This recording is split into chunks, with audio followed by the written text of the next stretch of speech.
Welcome to episode number 241 of the Marine Layer podcast. We welcome on a very special guest, Mariners top prospect Colt Emerson. We talked to him about playing with his draft class, hitting in Everett, and some of his passions outside of baseball. Really, really fun conversation getting to know the Mariners top prospect. We also talk about the Mariners and the Yankees. Game one did not go the Mariners' way exactly. We got a few things to talk about. If you guys want to stay on top of all of our stuff, you can do so all over at one spot. That's our website, marinelayerpod.com. You can go find everything between our merch. It was awesome to see it around the park this weekend. You guys are the best. We'd love to see more of it, so you can go find our merch over there. If you're interested to sign up for our Patreon, that's over at our website. We'd love to have you get involved. And obviously, all our episodes are over there too. So all of that, along with our live show schedule, which if you haven't heard yet, our next live show is Saturday, May 24th, Queen Anne Beer Hall in Seattle. We're back in Queen Anne. It starts at 12 p.m. with a 1 p.m. watch party. So again, 12 p.m. Saturday, May 24th over at Queen Anne Beer Hall. All that's over at our website, marinelayerpod.com, and you can find us everywhere across social media at Marine Layer Pod. Let's get it rolling. The pitch from Acevedo. A drive deep to right field. Down the line. The Mariners win this game 2-1. The dream lives. They're going to the playoffs. 1-1 from Jansen. There you go. Left field. We got a tie ball game. Julio. Oh, baby, what a moment. Tie ball game at 7-7. And we welcome you to this episode of the Marine Layer podcast, part of the Just Baseball Podcast Network. Recording on Tuesday afternoon, May 13th. I don't think the Mariners' rotation ERA went down after Monday. Sadly, no. I thought it had a chance to because, you know what? Emerson got off to another really good start, but unfortunately, one really tough inning derailed that a little bit. It was a little unlike Emerson. Emerson's, because of how he usually pitches, he's got to throw more strikes. I guess we saw kind of a different version of him. The stuff was playing up. He was getting a lot of swing and miss, but in turn, the stuff was also moving a lot more, and he wasn't able to control it a whole lot, and ended up walking a lot of Yankees, and it ended up coming back to bite him. I mean, he was pitching well. Lyle, I legitimately went to take a shower and then got out of the shower and was like, it's 7-2 at that point. That wasn't great. I was jacked for him. That was great. I'm like, all right, 5 innings of this with 5 to 6 strikeouts and plus stuff is what you want to see. I mean, we talked about on Monday's episode, like, if Emerson keeps throwing like this, what do you do? And Emerson, through a few innings, was looking like that, sans the walks, and then the 5th inning happened. Look, this doesn't change that he's had a really good string of a few really good starts in a row. But you know what? Like, everybody's going to hit a bump in the road at some point. Obviously, he had that at the start of the season. He had a few really good starts. Now he hit another bit of a bump. But what's unfortunate about it is, obviously, Emerson's allowed a tough start or two, especially given how he's thrown the ball over his last handful of outings. The issue is it comes at a stretch of time where everybody in the rotation, really aside from Logan Evans, who spun together a pretty solid start of his own back on Saturday, had a tough turn through the rotation. Like, obviously it's a tough task going against the Yankees. They could have really used Emerson, though, to help stop the bleeding a bit. Unfortunately, the Yankees got the best of them. I didn't even think it was a bad offensive day either. The Mariners gave themselves an opportunity late in that game to win, right? It was 8-5 in the 8th inning. And they had set themselves up offensively to potentially go after the Yankees bullpen a little bit more and solidify it. But again, at the end of it, the Yankees end up with 11 runs. Those bats, man, for the Yankees, they're good. Like, that's a legit group in town. So there really is, I think, only so much you're going to do against that. The Mariners, I mean, for at least most of my adult life, have never really felt like they're on as much of the same level as the Yankees. Helps when you have Aaron Judge. By the way, the scouting report on Aaron Judge for how the Mariners are going to attack him, it was on pretty clear display in Game 1. I think he saw 23 pitches, and 4 of them were fastballs. So, to that, I say great. Alternative plan, however, stop throwing to him, period. Alternative plan, they didn't listen to Monday's pod. No. We put out a social clip on Monday saying he should not see a pitch all series. I still stand by that because, look, what we said is make someone else beat you. Do not let it be Aaron Judge under any circumstance. Now, to be fair, on Monday, that basically happened because Grisham had a big day. A few other guys had a big day. Fine. Trent Grisham, man. Oh, he's red hot. Red hot. But anyway. There was a point, like, within the last 2 years, he wasn't even good.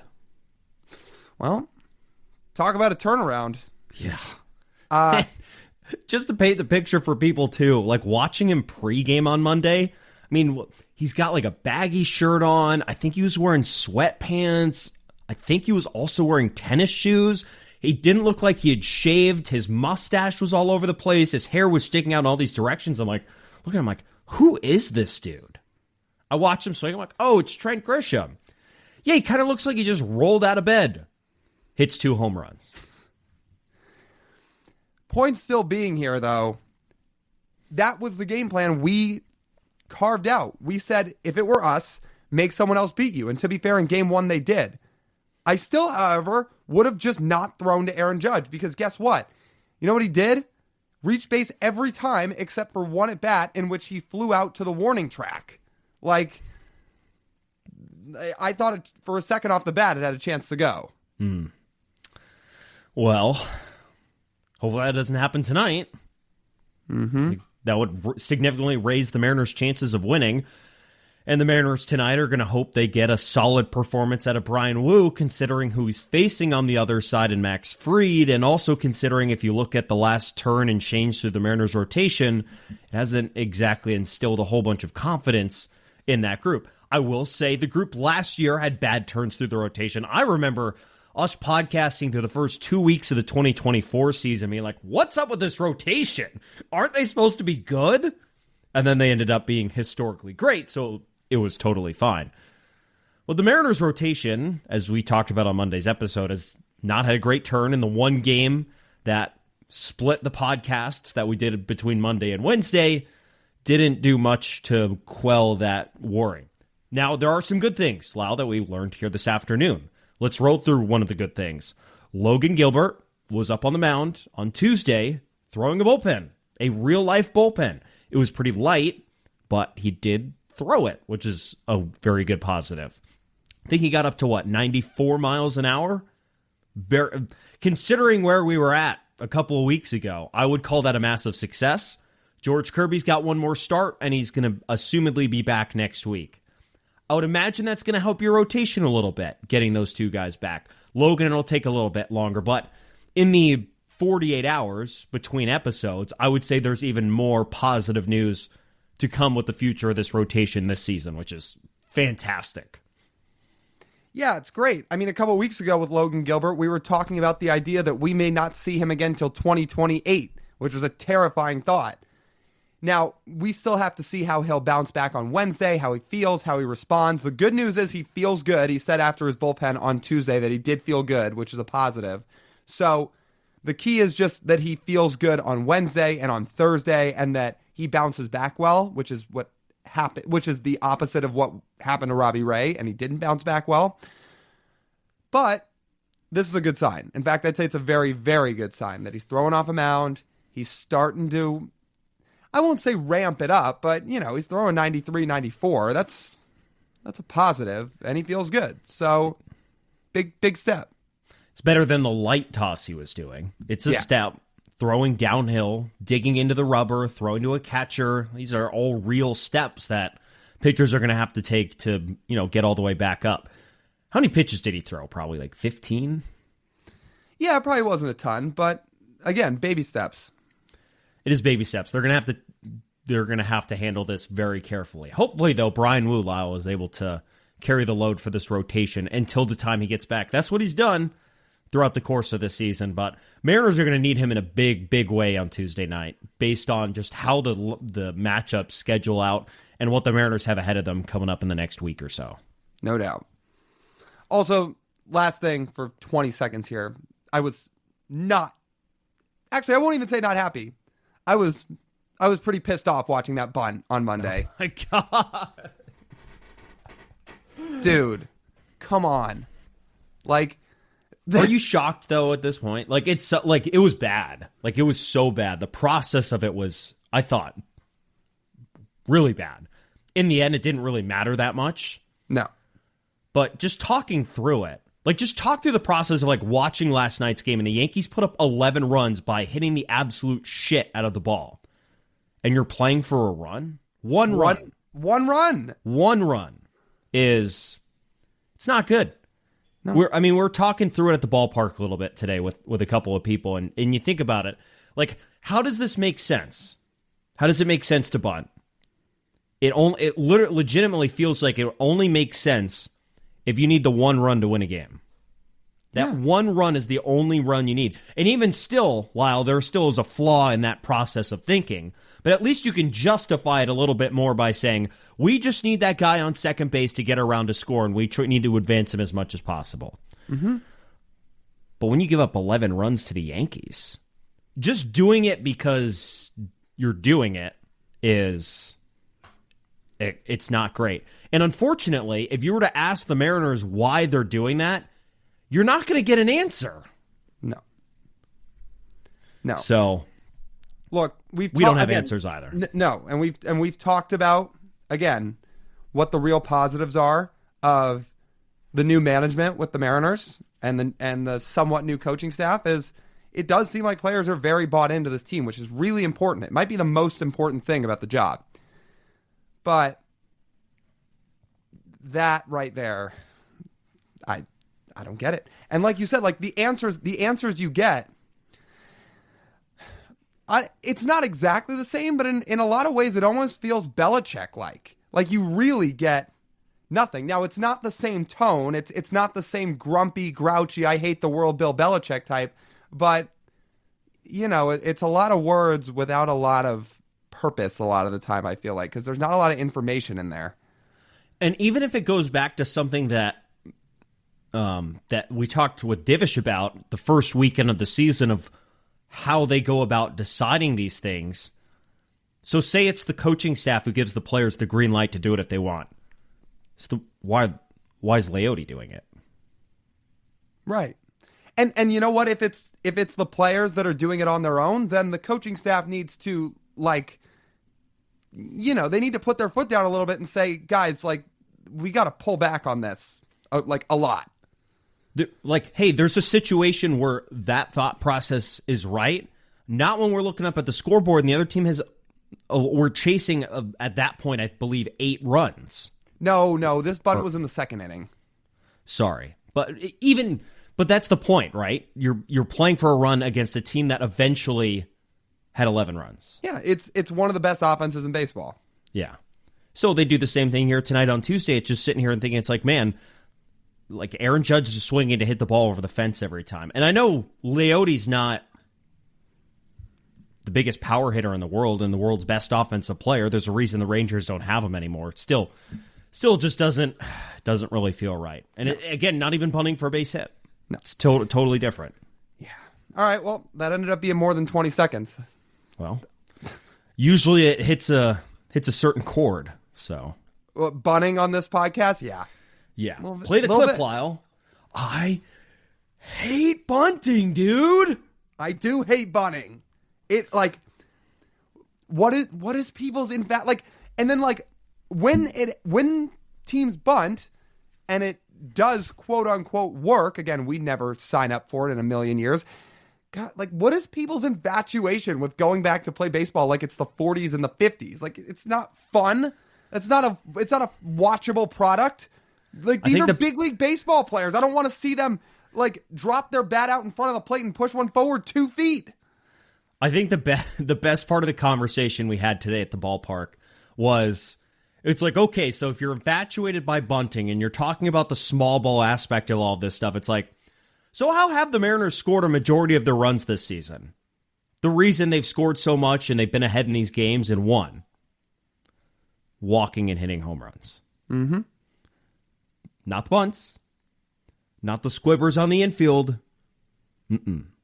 Like that's not it. Like obviously you want the way you score 90% of your runs to be the way you go and score runs. Yeah. And that was I got it. I haven't thought about it in that perspective, and it's pretty funny. It's pretty funny to think about, or it's like you just kind of get scoffed at for what you're good at. In that sense, or it's like, oh, he's swinging for the fences. Yeah, he's trying to score runs. That's how it works. Mm-hmm. Modern offense. Yeah. It's amazing. All right. Let's move away from this because we've got a pretty awesome conversation with Colt Emerson coming up that we are really, really looking forward to having you guys here. So didn't get to ask him about bunting at all. We should have asked him. No, I don't want Colt Emerson bunting like ever again. Like same thing. He was doing a little bit in spring training, which maybe he had to do it for practice, but I don't want to see it in a game. I'll tell you that, like ever. So anyway, yeah. Before that, let's take a quick pause. We're going to talk to you guys about our friends over at Pagach's Pub 85. That's over in Kirkland. Awesome spot to go hang out, you guys, whether you want to play pool, darts, or just sit down to have some good food and drinks and watch some games. There's 20 TVs in that place with space to hang out with all your friends. So if you guys want to plan a time out, we recommend going during happy hour because it's $3 and $4 drinks, and happy hours are 2 to 6 p.m. on Monday through Friday. So you've definitely got time to get in there, get some great specials. It's a really fun place to hang out, so we certainly recommend it. That's Pagach's Pub 85 in Kirkland.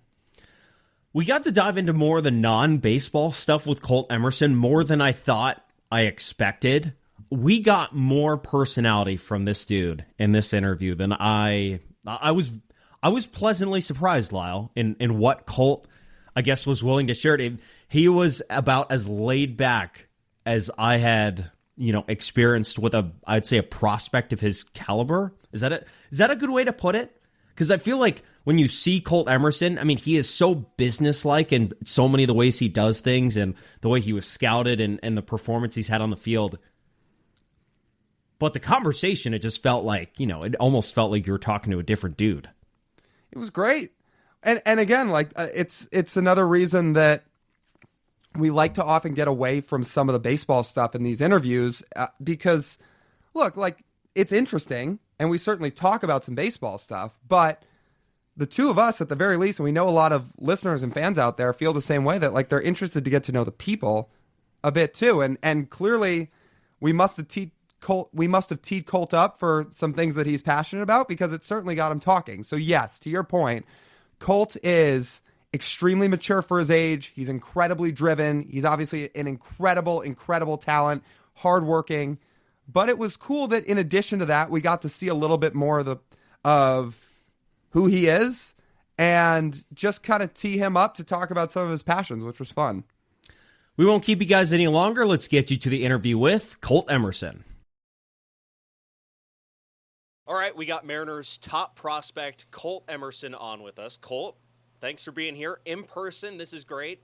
How I want to start you off here, because we're sitting here. It's a glorious day up here in Everett, Washington. We're looking out. I mean, partially cloudy. There's not a whole lot of wind. And I'm staring at center field here at Funko Field. 357. Is that not the greatest thing ever?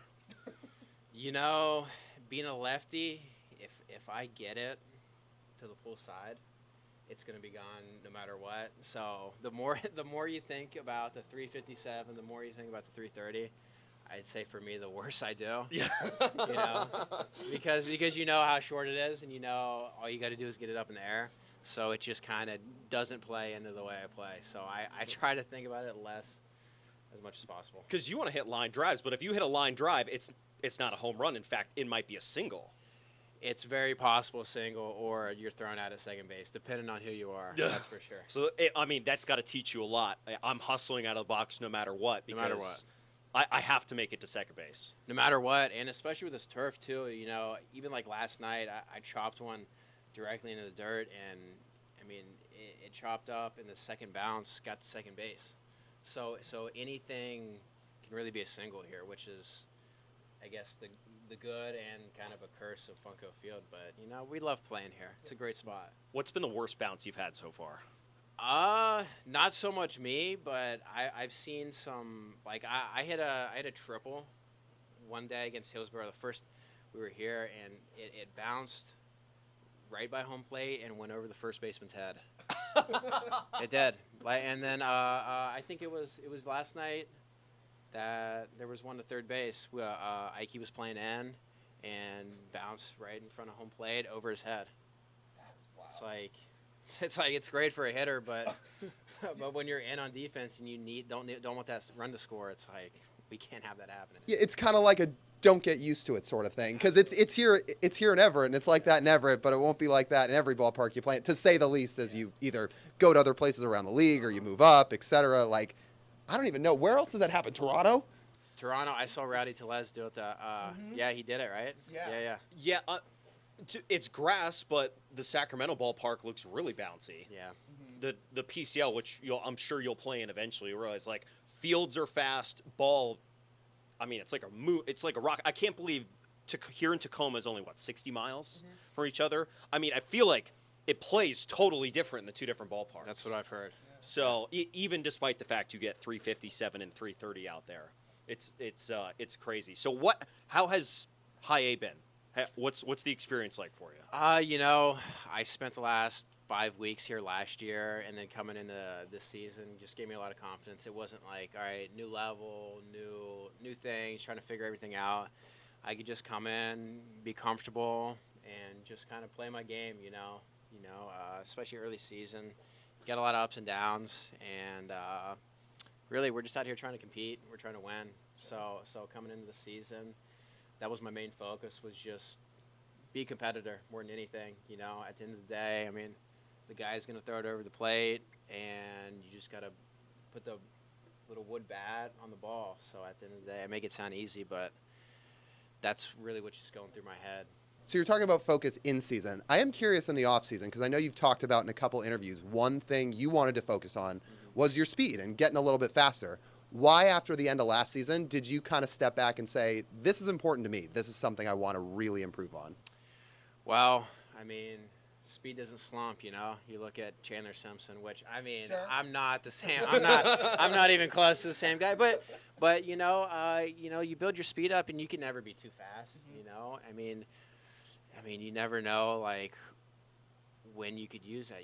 First to third. Like you want to be a threat, and you want to be a well-rounded baseball player. So that just kind of was like, I was never slow.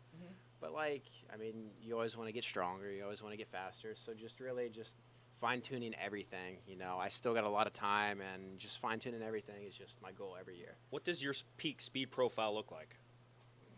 I'm going to assume somewhere between Chandler Simpson and Rowdy Tellez. I'd say we're right in the middle right Okay.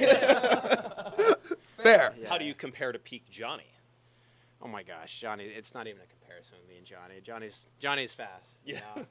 They say we got premium runners and we got regular runners, and I'm a regular runner and Johnny's a premium runner. So you're trying to be like regular plus. Yeah. I mean, I'm trying to be enough to be able to get the balls at shortstop, be rangy, and at the same time steal my bags when they're given to me. Okay. Where do you see that impacted more in the field or on the base paths with your speed? I see it more in the range, side to side.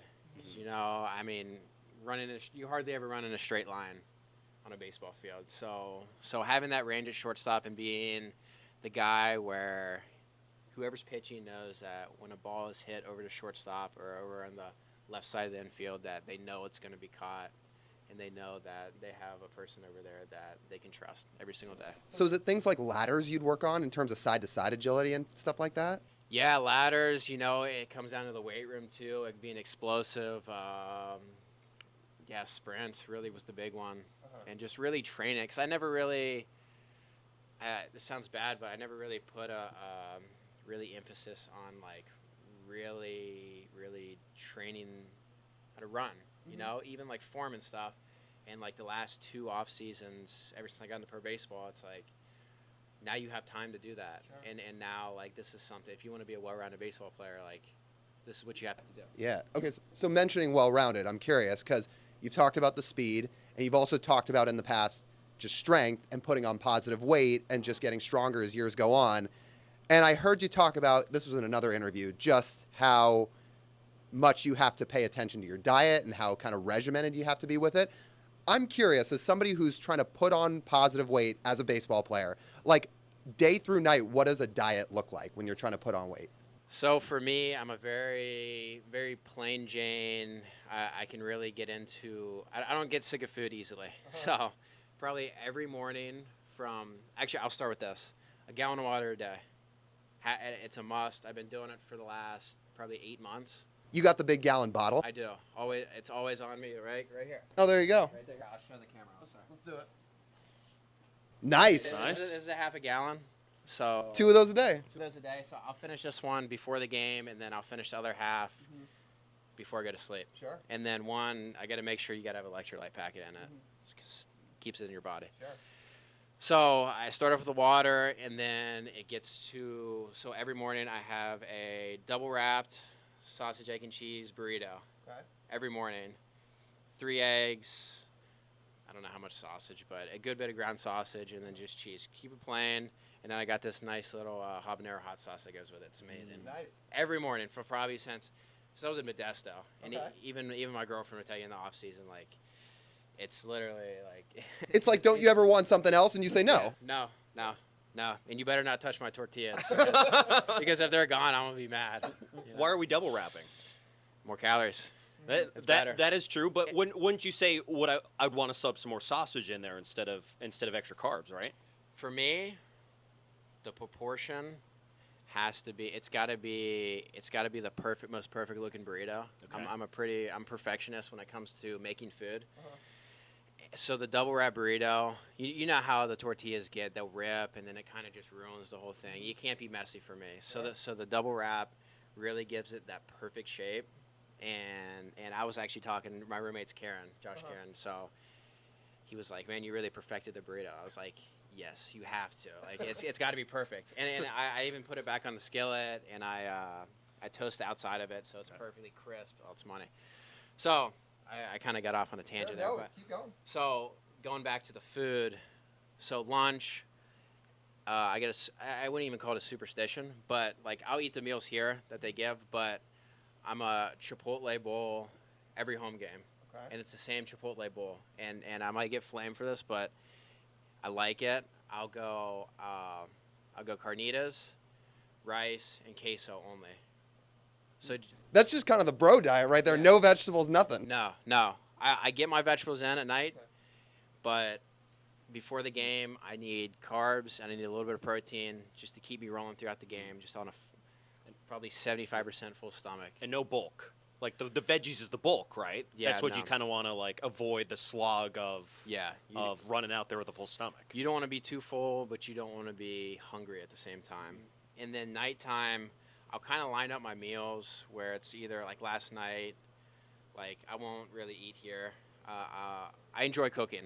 That's one of my hobbies, and I enjoy it. It's not so much that I don't like the food here. It's just like I enjoy the accomplishment I feel when I cook food. Sure. So last night I had it was a citrus lemon marinated salmon with some bone broth rice, and then I'll chop up some sweet potatoes with it, maybe some salt and pepper, cinnamon on it. That's a good meal. It's great. Yeah. You should open up a restaurant. Yeah. Yeah. 15 years from now, so they had the box yard across the street from T-Mobile Park. 15, 25 years, let's say, you're already retired at this point. It will be Colt's Kitchen across the street. Or Emerson's Eats. Which one do you like better? Oh my gosh, Emerson Eats. That sounds like a Seattle restaurant. Emerson Yeah. Eats. That sounds like a Seattle restaurant. I will say, but no, yeah. I mean, I really enjoy cooking. I don't know if I could serve other people in that. I mean, but you know, it's a nice feeling when you make a meal for somebody else and they're like, wow, that's good. Because you know, I mean, food's like gold. Sure. If you make good food, I mean, that's a skill that not a lot of people have these days. So if I have your routine down in the morning and before the game, no thinking at all. Like you try to think as little as possible about your food. After, then you can like relax a little bit, be a little bit more adventurous. Yeah, for sure. Especially on the off days, I get very, very adventurous on off days. Like the other day, I think it was 2 weeks ago, I made chicken Alfredo with the bow tie noodles, and then put a little Cajun seasoning in it. So a little cayenne pepper, some Cajun seasoning. So it's great. And then the week before, I did. My dad makes this. It's not even chicken noodle soup. It's kind of a hodgepodge of just. It's It's obviously noodles, it's chicken, it's the mild sausage, it's kale, onions, carrots. So it's a chicken noodle soup, but it's like a hodgepodge. You put beans in there. It's amazing. Sounds super healthy. It's great. If somebody came up to you and wanted you to cook them a meal, and this is somebody you're trying to impress, let's say, what's the meal you're making? Like, best meal you could cook for somebody to have them walk away and say, oh, that guy can cook. You know, it would either be that soup because it's something that is unique, and you wouldn't think, oh, he would be good at making this, but either that, or you could do the if it's one of the boys, you know, like, hey, here's a filet mignon, like, I'll make this, like, because it doesn't take much. You put a probe in the middle and you cook it to about, what I did was, like, you cook it about 117, but the key to that is you get the butter. So I got the seasoning I got in Arizona. You put it with the butter. You put it with butter. You stir it around. You let it harden back up, and then you wrap. After the steak is done, you put the butter on top, wrap it in tinfoil, and you let it rest for the amount of time you cooked it. Maybe a little bit long, maybe a little bit shorter. Okay. But the rest is the key. To get like the rarity of it, like the red in the steak. Not even that, just the tenderness. Really, you got to let the tendons relax. Are you self-taught? With the steak, yeah, but my dad's a cook.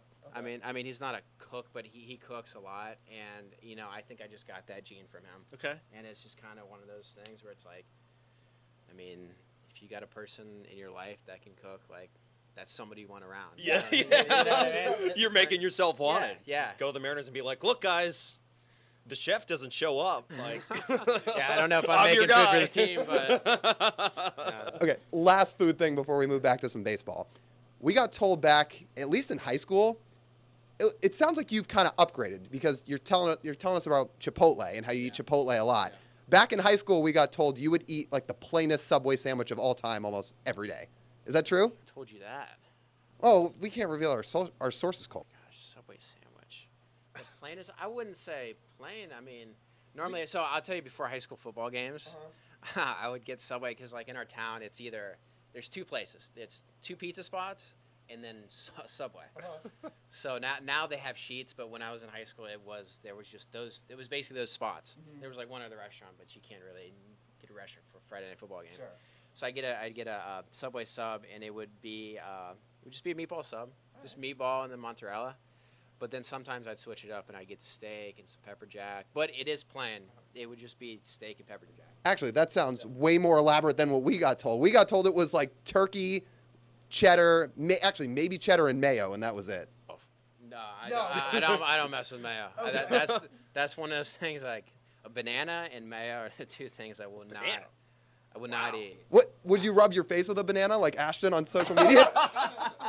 I'll be honest, you wouldn't catch me dead touching a banana. I'll be honest. It's one of those things that I won't do.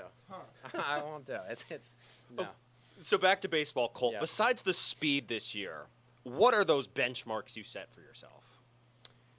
You know, really just a competitor. I know if I go out there and I play my game, at the end of the year, it's going to be a good season, and I'm going to check the boxes of myself, my expectations and everything, and whoever else.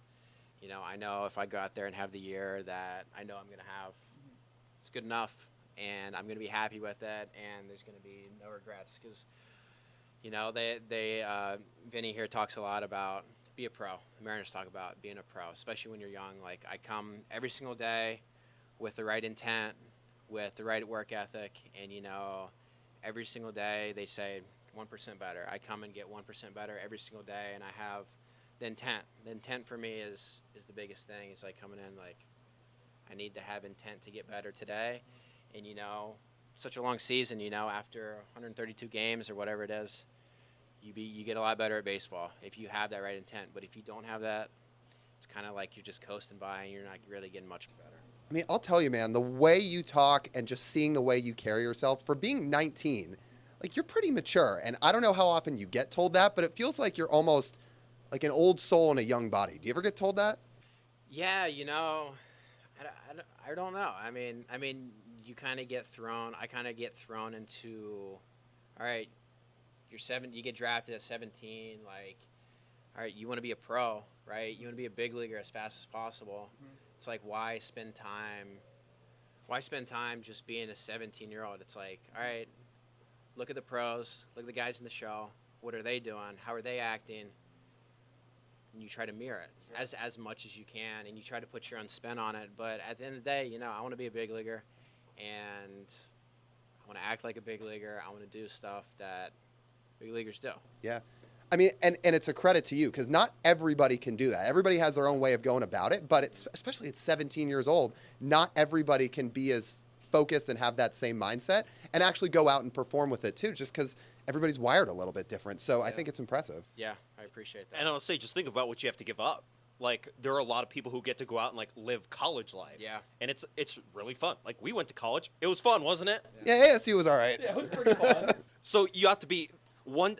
It sounds like you got to the point pretty quickly where you were totally okay with giving that up to, like you said, act like a pro instead, and realize, like, making it to the pros would be the payoff for sacrificing all of that. Do I have that right? Oh my gosh, yeah. I mean, right now I'm living every little kid's dream, so to spoil that is just a disrespect to my younger self, So, I mean, yeah, I don't know. I just, you kind of got to choose your priorities. What's more important? What's more important to you? Yeah. You know what I mean? Right. And everyone's different. Yeah. So. Well, speaking of living every kid's dream, I know you've talked about one of the most fearful things to you is actually having to go out and find a real job if baseball were not to work out, which is what most people in the world have to do. But, I'm sure it's one of many reasons why you're so motivated. I do want to turn the question a little bit, though. Say in this hypothetical world, you had to actually find a job outside of baseball. What is the worst one you could think of? Like, what job could you work in where you say, I would hate every minute of this? Oh my gosh. Probably. Oh my gosh.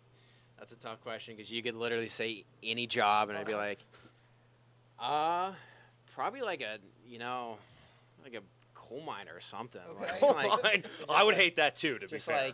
like, it's a very honorable job and like very, very tough and like very respected job, but I mean, that doesn't sound fun at all. Going into a mine sounds a little claustrophobic. I don't know why this is where my mind went, but if somebody were to tell you, hey, Cole, we're going to put you on Wall Street in New York City in 9 to 5, you're going to work with a bunch of finance bros. No chance. But I tell you what, Johnny, he's right there. Is he? Oh yeah. You have to talk to him. He's right. He's on that. You think he'd be a finance pro if he wasn't playing baseball? Oh my gosh, 110, and he would be the best one at it for sure. Interesting. Absolutely. Is he just wired like that? Is that what it is? I mean, he's from Northern Virginia. He's right by DC. He's got it in him. He's got that edge in him. That's for sure. Last thing for me, Colt. If there's one guy you're the most competitive with on this team, who is it?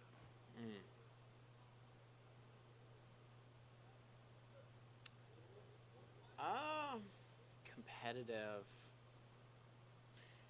I'd have to say we play poker a lot, and I get really competitive. You don't like to lose money. So I'd say some of the guys we play poker with. So like Jordan's down there, Hecky's down there, Pags is down there, Donofrio's down there, Ty's down there. So all those guys. You don't want to lose those guys. Johnny too. You definitely don't want to lose to him. I was going to ask about Ty because we've gotten to know him a little bit. If you lose in something to Ty Pete, how much does he let you hear about it? Me, not so much. Okay. Because there's a mutual respect there. But if you catch him with somebody else like Jones or Pags, like, oh my gosh, you're never gonna hear the end of it.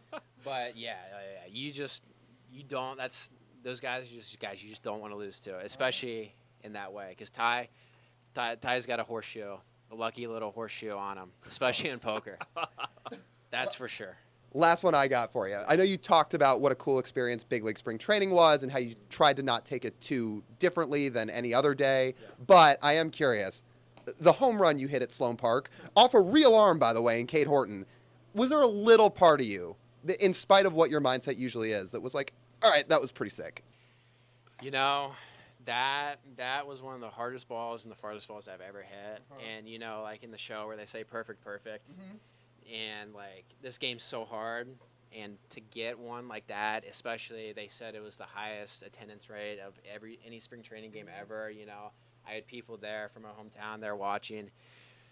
Being able to do that and putting a good swing in the ball, and just I think it put us down 1 against them, and it was such a cool feeling because you only hit a few balls like that a year, especially for me.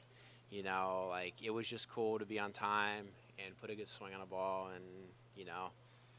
and to show that I got that in me. Sure. Yep. Show everybody that if you mess up, that could potentially happen. Yeah.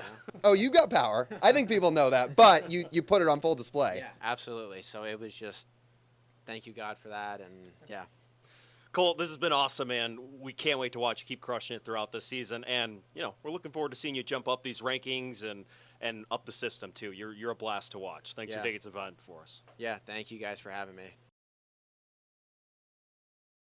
Well, that was a really, really fun conversation. We certainly hope you enjoyed listening to Colt Emerson. We certainly had a blast talking to him. And hopefully you got to learn a little bit more about him and some of his personality, because clearly, like we talked about before the start of this interview, he's got some real passions, and it was awesome to hear him, dive in on it a bit, because it was stuff we hadn't gotten to hear before, so it was a blast. Here's a reminder to you guys, too. We sat down with Jurangelo St. as well, so you guys voted on which of the two we were going to hear first and which interview we'd put out first, because we put out some polls on social media asking you guys. So you guys voted on Colt. He was the first one. We're going to put out the interview with Jurangelo in 2 weeks. So make sure to stay tuned and stick around for that. All right. That just about wraps up this edition of the Marine Layer Podcast. You guys know the drill. If you want to find all of our stuff, it's over at our website, marinelayerpod.com. Everything's over there, you guys. All of our episodes, audio and video.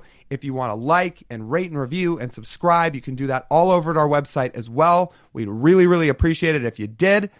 If you want to go get some merch, it's over at our website. It's awesome. It's been rolled out for a few weeks now. Again, we saw it at the park a bunch. You guys have tagged us in it. So keep it rolling, you guys. It's super cool to see, and we hope you enjoy it. So go get yourself some merch. Go sign up for our Patreon if you're interested. We'd love to have you. And one final reminder, our next live show is in a little over 2 weeks. It is on Saturday, May the 24th. It's over at Queen Anne Beer Hall in Seattle. Live show at 12 o'clock. We're going to do a watch party at 1 o'clock. So mark your calendars. Go check out our website for the date. And we'd love to have you out in a couple weeks. So again, just make a note of it. That's TJ. Oh, and also, as you guys know, follow us all across socials at Marine Layer Pod. That's TJ. I'm Lyle. As always, we thank you guys for tuning in. We'll talk to you soon.